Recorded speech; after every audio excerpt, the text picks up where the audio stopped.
C'est ici, au cœur du pays zoulou, que s'est implantée Tula Tula, une réserve animalière un peu particulière. Son nom signifie paix et tranquillité. Mais ce matin, des bruits étranges viennent perturber le calme de la savane. Regardez, il bouge, il bouge. Vous aussi, vous savez imiter le bruit de l'hippopotame? Ah non, je ne sais pas, moi je fais pas ça. Non, Victor c'est un expert.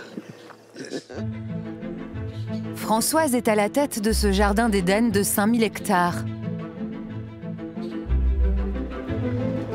Une réserve qui accueille des animaux en danger, comme ces éléphants maltraités. Là, il arrive vers nous et il nous renifle.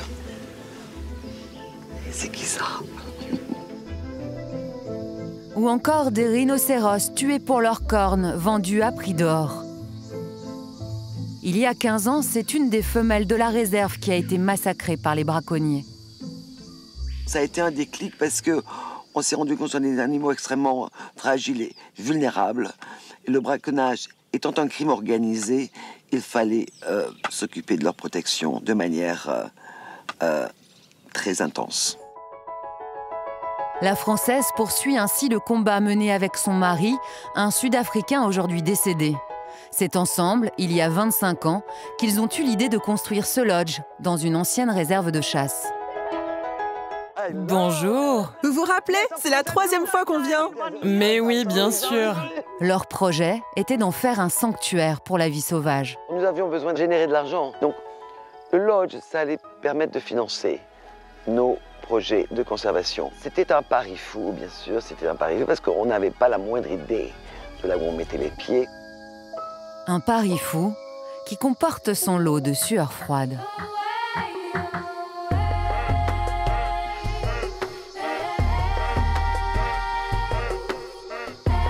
Le lendemain, Françoise et ses équipes se lancent dans une opération d'envergure. Une fois par an, les rhinocéros sont écornés pour éviter qu'ils ne deviennent la proie des braconniers. Bonjour, messieurs. Oh, vous êtes vraiment impressionnants. Quels beaux uniformes. Comment ça va? On va bien, merci. Super. Jolie mitraillette, hein? Des agents de sécurité lourdement armés. Et la star du jour, Trevor, vétérinaire des airs. Ça, c'est un harnais, parce que je vais devoir me pencher en dehors d'un hélicoptère pour viser et anesthésier les rhinocéros. Donc si je tombe, au moins je m'écraserai pas. Oh mon Dieu, vous n'avez pas peur? Non, je fais confiance au pilote. C'est donc à bord de cet hélicoptère qu'il va devoir endormir 5 rhinocéros de plus de 2 tonnes.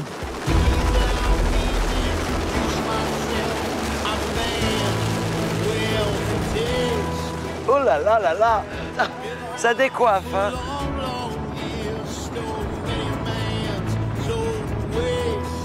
Une fois en l'air, le vétérinaire n'a que quelques minutes pour repérer les animaux. Et c'est en quelques secondes que le sédatif atteint sa cible. Au sol, Rambo, le rhino, est un peu étourdi. Il s'endormira 5 minutes plus tard.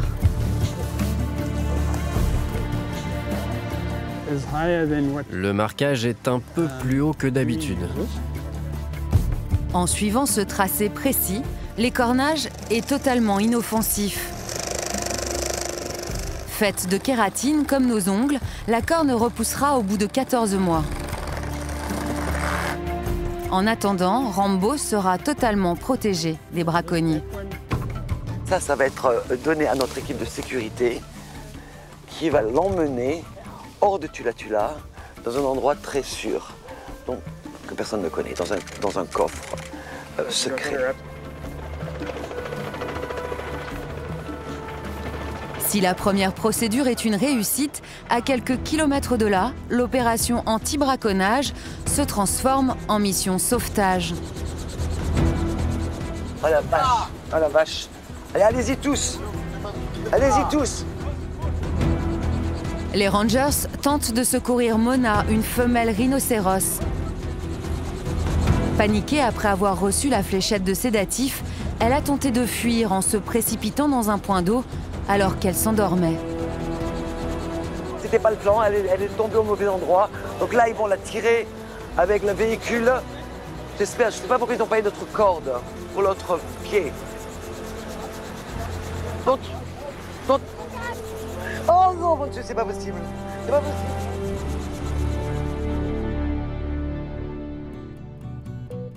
Dans un instant, vous découvrirez comment les Rangers vont tout mettre en œuvre pour tenter de la sauver et la suite des aventures de nos Français du bush. Ah.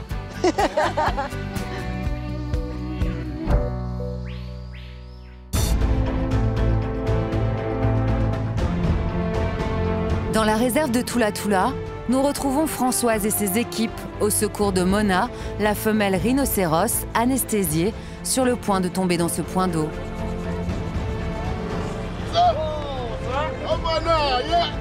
C'est au bout d'une vingtaine de minutes, et avec la force d'une trentaine de personnes, que l'équipe de Tula Tula parvient à secourir Mona.